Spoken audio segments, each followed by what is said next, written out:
ইদানিং hero Alam মাঙ্গের পুতে TikTok shooting এর নামে সে নষ্টামি করে বেড়াইতেছে। মানে মানে ইশক, প্রেম, ভালোবাসা। মানে সে এখন যা ইচ্ছা তা কইরা বেড়াইতেছে, কারোর কোনো তোয়াক্কা নাই, কাউকে কোনো পরোয়াই করে না। কি সাক্ষ্য প্রমাণ আছে তোমার কাছে?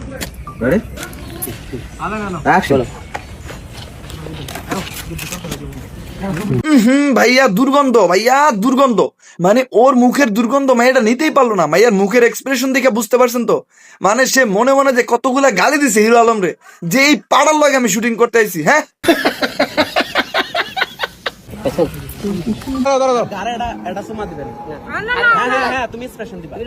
মাইয়ার ঘাড়ে কিস দিতে বলায় সাথে সাথে মাইয়া নিষেধ করতেছে, কারণ সে তার মুখের গন্ধই নিতে পারতেছে না। সে কিস কিভাবে নিবে, তাও আবার হিরো আলমের মতো পাড়ার। তুমি লক করো। এত সামনে গেলে হবে।